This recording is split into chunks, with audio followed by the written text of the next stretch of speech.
తెలుగు రాష్ట్రాల్లో అతిపెద్ద lift manufacturer lifts ట్రై.com dealership కూడా ఇవ్వబడును.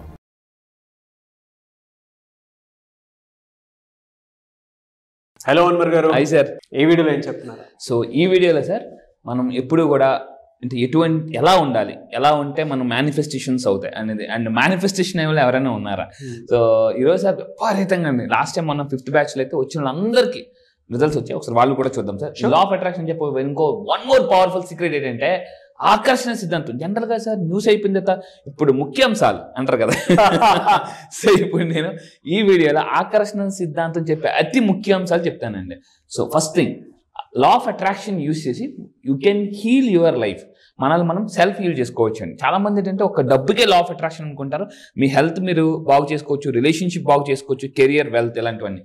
సో మీరు మీ లైఫ్ని హీల్ చేసుకోవచ్చు.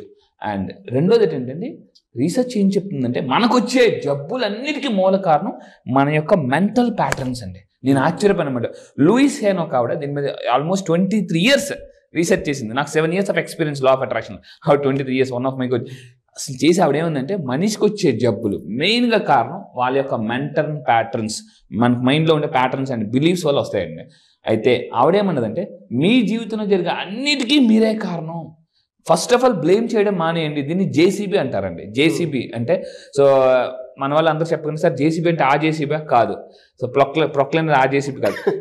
జస్టిఫైయింగ్, మనం జస్టిఫై చేయకూడదు. సెల్ఫ్ డిఫెన్స్ మెకానిజం అంటారండి సైకాలజీలో. ఏదైనా తప్పు చేయగానే మనం సెల్ఫ్ డిఫెన్స్ చేసేసుకుంటూ ఉంటాం. జస్టిఫై చేసుకోకూడదు, కంప్లైనింగ్ చేయకూడదు, బ్లేమింగ్ చేయకూడదు.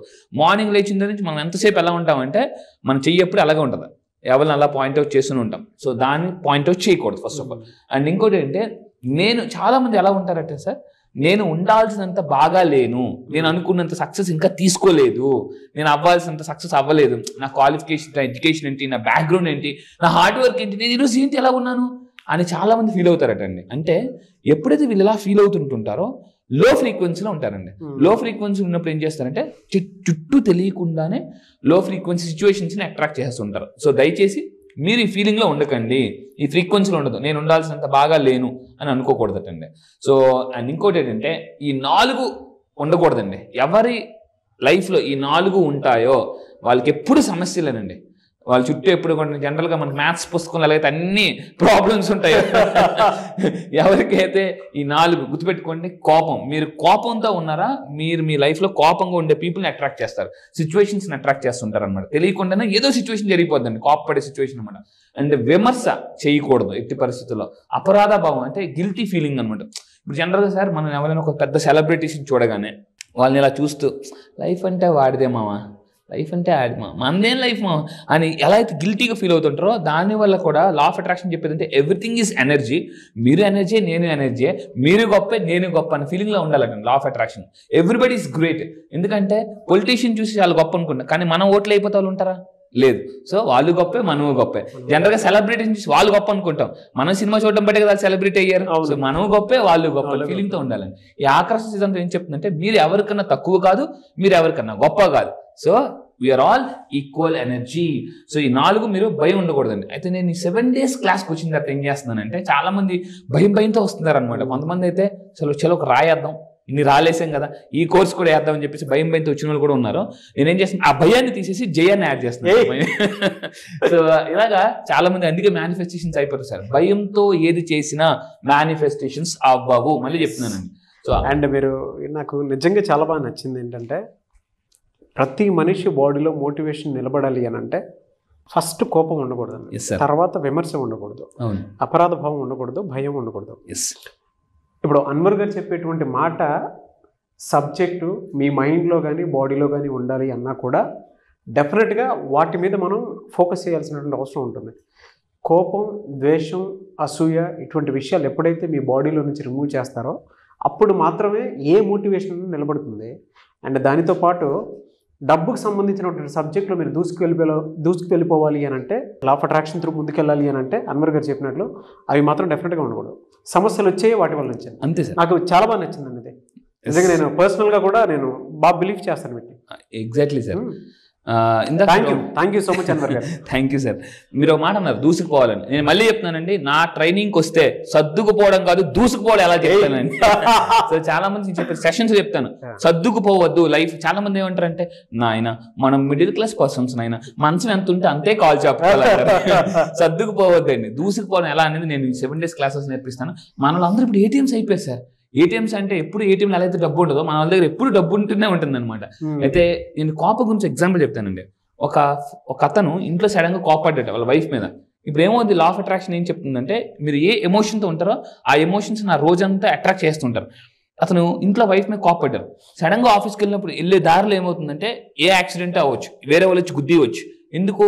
కోపడి సిచ్యువేషన్ ఇంకొకరిని అట్రాక్ట్ చేస్తుంటామన్నమాట. బ్యాంక్లో 10 లక్షలు వడ్డీ వేసాం, బ్యాంక్లో ఒక 10 లక్షలు డబ్బులు వేసాం అనుకోండి సార్, 10 లక్షలే ఉంటాయా, వడ్డీ కూడా యాడ్ అయ్యి వస్తుంది. మనం కోపం ఎమోషన్ కానీ మన మైండ్లో వేస్తే కోపంతో చక్రవడ్డీ, బారు వడ్డీ అన్ని వడ్డీలు కలిపి వచ్చేస్తుంటాయి అనమాట. సో అదే ఇంకోటి ఏంటంటే, చాలా మంది ఇలా అనుకుంటారటండి. ఆవిడ ఏం చెప్తుందంటే, దయచేసి మీరు ఎప్పుడు ఈ విధంగా అనుకోవద్దు, జనం నాతో ఎప్పుడు గొడవ పడుతుంటుంటారు అని అనుకోకూడదట. ఏమనుకోవాలి? మీకు ఒక అఫర్మేషన్ ఇస్తాను, దాన్ని ప్రాక్టీస్ చేయండి. నేను కూడా దానికి మిరాకిల్స్ చూశానండి. చాలా మంది, కొంతమందికి అప్లై చేశాను. కొంతమంది నాకు ఫోన్ చేసి బాగా ఏడుస్తున్నారు అనమాట, సార్ లైఫ్ చాలా కష్టంగా ఉంది, బాధగా ఉంది అని అన్నప్పుడు నేను వాళ్ళకి ఒక అఫర్మేషన్ ఇచ్చాను. ఏంటంటే, ప్రతి ఒక్కరూ జాగ్రత్తగా వినండి, ప్రతి ఒక్కరు నాకు ఎప్పుడు అన్ని విధాలా సహాయపడుతూ ఉంటుంటారు అని ఎప్పుడైతే అనుకుంటారో, మొన్న ఒక ఆవిడకి PF అమౌంట్ రావాలి. సో చాలా రోజు రావట్లేదు, ఎక్కడికి నిలబడి సపోర్ట్ చేయట్లేదు అటండి. చూద్దాంలేమ్మా తర్వాత రామ్మా. నేను ఏం చెప్పానంటే, మేడం మీరు అక్కడికి వెళ్తారు కదా, ఆ ప్లేస్కి వెళ్తారు కదా, PF ఆఫీస్కి వెళ్ళినప్పుడు వెళ్ళే ముందు ప్రశాంత ఉదయం కూర్చొని ఎక్కడ దూరం ఒక ప్లేస్లో కూర్చొని అక్కడ ఎలాగ హార్ట్ మీద చేపెట్టి, ఇక్కడ ఉన్న ప్రతి ఒక్కరు నాకు సహాయపడతారు రోజు అనుకుని వచ్చి మనం థాట్ వైబ్రేషన్స్ ఉంటాయి. ఎస్ సార్, ఏదో పంపించమని చెప్పాను అనమాట. పంపిస్తే ఏమైందంటే, కొన్ని రోజుల తర్వాత వాళ్ళే ఫోన్ చేసి, మేడం మీకు రావాల్సిన PF అమౌంట్ మేము క్లియర్ చేస్తున్నాం, రేపు మీ అకౌంట్లో పడిపో. ఫ్యాంటాస్టిక్. సో అదే అండి, ఇది అఫర్మేషన్ ప్రతి ఒక్కరు ప్రాక్టీస్ చేయండి, మీకు అన్ని మంచి జరుగుతాయి. అయితే అండి చాలా మంది ఎలా ఛే అని ఏమనుకుంటారు సార్, ఛే నేను ఎప్పుడు చూసినా ఏ పని సరిగ్గా చేయను అనుకుంటారండి. వాళ్ళని తిట్టుకుంటారు. ఏంటంటే టైంకి వెళ్ళాలనుకుంటారు, లేట్ అయిపోయి ఛే ఈ రోజు కూడా టైంకి వెళ్ళలేదు ఏమిట్రా అని వాళ్ళని తిట్టేసుకుంటారండి. బయటికి మాత్రం సరే ఏదో ఒకటి కవర్ చేసుకుంటూ ఉంటారు అన్నమాట. అంటే వాళ్ళు బయటికి సంతోషంగా ఉంటుంటారు కానీ వాళ్ళు తిట్టుకుంటుంటారు అనమాట. ఇందాక మనం చెప్పినట్టు ఏంటంటే, అపరాధ భావం అది ఉండకూడదు. నేను ఎప్పుడు చూసినా ఈ పని ఎప్పుడు మనం తిట్టుకుంటాం అంటే, ఒంటరిగా ఉన్నప్పుడు తిట్టుకుంటారు, ఒంటరిగా ఉన్నప్పుడు భయంకరంగా తిట్టుకుంటారు. నేను ఎప్పుడు చూసినా ఈ పని సరిగ్గా చేయలేదు, ఇదంతా నా తప్పే, నేను ఎప్పుడు ఇంతే అని. ఎప్పుడైతే మీరు బాడీ లాంగ్వేజ్ యూజ్ చేసుకోవడం తిట్టుకుంటారో మైండ్ వెంటనే కనెక్ట్ అయిపోతుంది సార్.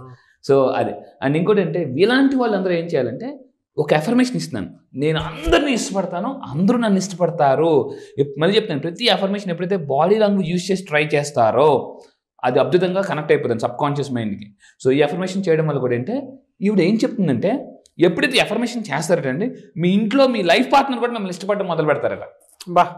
చాలా మిరాకిల్ అండి ఇది, నిజంగా మామూలుగా కాదు. నేనైతే ఆశ్చర్యపోయాను అనమాట.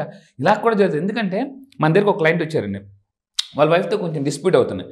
నేను ఏం చెప్పానంటే, ఒక అఫర్మేషన్ వాడమని చెప్పాను. ఎలా సార్ అని, ఈ రోజు నుంచి మా వైఫ్ నన్ను చాలా ఇష్టపడుతుంది, నేను కూడా మా వైఫ్ని ఇష్టపడుతుంది అంటే, సార్ మా వైఫ్కి నేను చూస్తేనే కోపం సార్ అంటే, ఏం పర్లేదండి, ఫస్ట్ సెండ్ లవ్. మీరు మీ వైఫ్కి లవ్ ఎనర్జీ పంపించండి. జనరల్గా పెళ్ళిన కొత్తలు ఎలా ఉంటారు సార్, వీళ్ళు ఎక్కడ ఉంటారు కానీ మా ఆలోచన వెళ్ళిపోతుంటాయి అనమాట. సో అదే విధంగా అంటే చాలా మంది తప్పు ఏంటంటే, పెళ్ళిన కొత్తలో డార్లింగ్ బంగారం అంటే తర్వాత బూచి అంటారు. సో ఇలాంటి పదాలు కూడా మానేయాలండి. సో ప్రేమగా పిలిస్తే తర్వాత గసురుతో పిలుస్తుంటారు. అలాంటి కోపడి అలాంటివన్నీ మానేస్తే మీకు లైఫ్లో అన్ని ఇష్టపడేలా వస్తాయి. అందుకే మనకి మిర్చి సినిమాలో ప్రభాస్ అంటాడు, డోట్ పోయేదేమంటే తిరిగి ప్రేమిద్దండి, మళ్ళీ వాళ్ళు తిరిగి ప్రేమిస్తారంటాడండి. అంటే ప్రేమని ఇస్తుంటే వాళ్ళు కూడా ప్రేమని మనకు వస్తుంటుంది. అండ్ ఎందుకంటే యూనివర్సల్ ఒక పవర్ ఉంటుంది సార్. ఏంటంటే ఎప్పుడు కూడా యూనివర్సల్ పవర్ ఏంటంటే, మీరు ఏది కోరుకున్నారా అది తప్ప రైటా చూడదు. అవును, జనరల్గా అంటే దానికి మీకు తీర్పు చెప్పదు అనమాట. అందుకే చెడ్డ వాళ్ళ దగ్గర డబ్బు ఉంటుంది, మంచి వాళ్ళ దగ్గర కూడా డబ్బు ఉంటుంది. నన్ను అవుతున్నారు, ఏమిటండి అన్నవర్ గారు, మంచి వాళ్ళ దగ్గర డబ్బు లేదు, చెడ్డ వాళ్ళ దగ్గర డబ్బు ఉంటుందంటే నేను చెప్పానంటే, డబ్బు ఎవరిని కోరుకుంటే వాళ్ళ దగ్గరికి వెళ్తుంది అని చెప్పానండి. దానికి డబ్బు న్యూట్రల్, డబ్బు హ్యాస్ నో ఎమోషన్స్. అదేవిధంగా ఇక్కడ ఆకర్షణ నుంచి ఏంటంటే, మీ నమ్మకమే మీ వాస్తవం. ఏదైతే నమ్ముతారో అదే వాస్తవ రూపంలో మీ దృష్టిలోకి వస్తుందండి. సో అది. అండ్ ఇంకోటి అంటే, మీరు కష్టాలు, ఇది సూపర్ పాయింట్ సార్, మీరు కష్టాల నుంచి విముక్తి పొందాలంటే క్షమించడం నేర్చుకోవాలండి. ట్రూ అండి అసలు. అందుకే నేనేం చెప్తాను సార్, ఆర్ట్ ఆఫ్ లివింగ్ అంటే ఆర్ట్ ఆఫ్ ఫర్గివింగ్. అసలు మీరు బతకాలి అంటే క్షమించడం నేర్చుకోవాలి. క్షమించడం అలా ఇప్పుడు ఈ పాయింట్ని అలా పట్టుకున్నాను అనుకోండి సార్, పెద్ద బరువు అనిపించదు. అలా గంటలు పట్టుకున్నాను అనుకోండి, నా చెయ్యి నొప్పి వస్తుంది అబ్బా అనిపిస్తుంది. అంటే బరువు ఇదే. ఈ ఏదైతే మన మైండ్లో ఒక ఎమోషన్ అలా క్యారీ చేస్తుంటామో ప్రమోషన్ రాదు. అసలు ఎమోషన్ తీసారా ప్రమోషన్ వస్తుంది, అమ్మ మూడతో వస్తుంది. సో బెంగళూరు నుంచి సౌమ్య అక్రమ్ అని ఒక మేడం ఉన్నారు సార్. ఆవిడ ఏమన్నారంటే, సార్ ఒక్క పాయింట్ మేడం, ఏంటి మేడం ఆ పాయింట్ చెప్పండి మేడం అని. అంటే చాలా చెప్తాను కదా సార్ అని. అంటే అమ్మ మూడతో వస్తుంది అంటారు కదా సార్. నిజంగా సార్ నాకు అది నిజంగా చాలా కనెక్ట్ అయిపోయింది. వాళ్ళ ఇంట్లో అంటే సార్ అందరూ ఇప్పుడు మీరు అన్నారు నాకు కూడా అన్నారు, వాళ్ళ ఇంట్లో అందరూ కూడా ఏం డబ్బు రాకపోతే కంగారు పడక అమ్మ మూడతో వస్తుంది అని అంటారటండి. సో నిజంగా లైఫ్ లో మనకి ఏదైనా సక్సెస్ రావాలి అనుకున్నప్పుడు ఆర్ట్ ఆఫ్ ఫర్గివింగ్ అనేది చాలా ఇంపార్టెంట్ సార్. ఏదైనా ఒక ఎమోషన్ హోల్డ్ చేసుకుని ఉన్నప్పుడు దాని పెయిన్ దాని వెయిటేజ్ రెండు పెరుగుతూ ఉంటాయి తప్ప ఎక్కడ తగ్గేది ఉండదు. లైఫ్లో సక్సెస్ అవ్వాలంటే ఫర్గివ్నెస్ మాత్రం చాలా ఇంపార్టెంట్. వ్యాలిడ్ పాయింట్ రాశారు. Really fantastic. Thank you sir. Anyways thank you అన్న. Thank you so much Anwar garu. Thank you sir.